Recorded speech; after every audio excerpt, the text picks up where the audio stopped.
Georgia, and I'm a cyclist.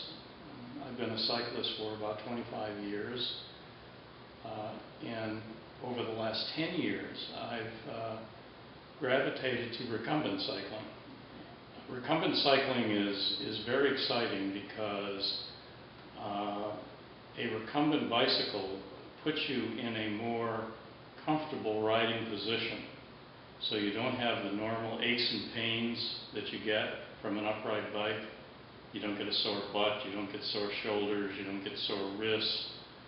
And why is that important? It's important because, like me, if you like long distance cycling, I like riding 50 to 70 miles at a time. You can get great exercise, you can exercise incredible endurance, but it's easier on your body so that you're able to go longer distances. Not with less effort, but with more comfort. We live in Atlanta. My wife and I and son have been coming to Longboat Key since 1991. Longboat Key is just an excellent place to do what I love to do, which is cycling, because the weather is beautiful all year round. The terrain is great for cycling. There's the negative of having too much traffic part of the year, but for the most part, Longboat Key is just a beautiful place to ride a bicycle. The vista views of the Gulf. I love riding up to Anna Maria Island, particularly because it's so beautiful up there. And one of the things I really love about Longboat Key is it has bike lanes all the way along Gulf of Mexico Drive, which makes it relatively safe to ride long distances on a bicycle, even though there's a lot of traffic. There aren't too many places you can go in the country that have as many nice bike lanes as they have on Longboat Key. The strong positives I'll start with first. Riding a recumbent bicycle over long distances provides a tremendous amount of comfort, and I've really already said that, but recumbent bicycles are, first of all, they're very interesting. One of the things I find, since there are so relatively few recumbent bicycles, is that it is a conversation or opener with a lot of people. You know, like when I ride my bike on Longboat Key, inevitably somebody stops me and asks me what that thing is that I'm riding. And so I get an opportunity to give my pitch. There are some negatives, however, to riding a recumbent bike. One is that many of them are kind of low to the ground, and so visibility can be an issue. If you pull up too close to a car, sometimes when the driver is looking in their rearview mirror, they may not see you as readily as if you were on a higher upright bicycle. And I'm out there for many hours at a time. My typical training day is anywhere from 2.5 to 5 hours out there on the roads. And so safety is a really big issue for me. So I picked my bicycles in part for speed, obviously, but also for visibility and for safety and for comfort. Beginning of every year, I set my cycling goals. I am an avid cyclist. I love doing it. I typically train 5 to 6 days a week.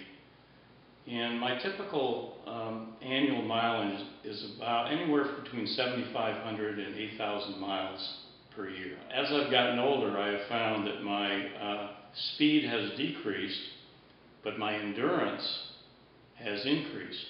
So I'm more comfortable in a 5 or a 6 hour ride now at my age, which is 68, than when I was much younger, when I tended to want to go out and ride 20, 25 miles real fast.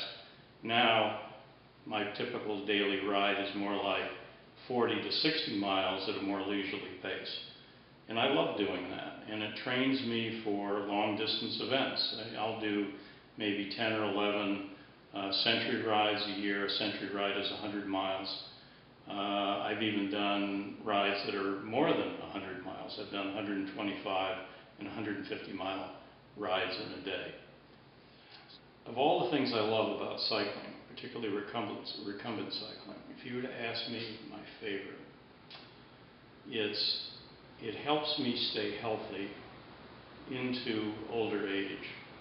Probably from a personal perspective, I have a lot of other goals that aren't personal, but from a personal perspective, my most important goal is to stay healthy and active as long as possible.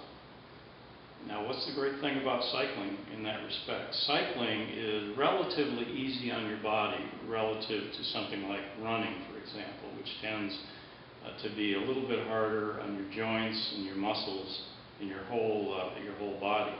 Whereas cycling, since your weight is supported on the bicycle, you can work out very hard and very long and get a very satisfying workout, but it's still relatively easy on your body.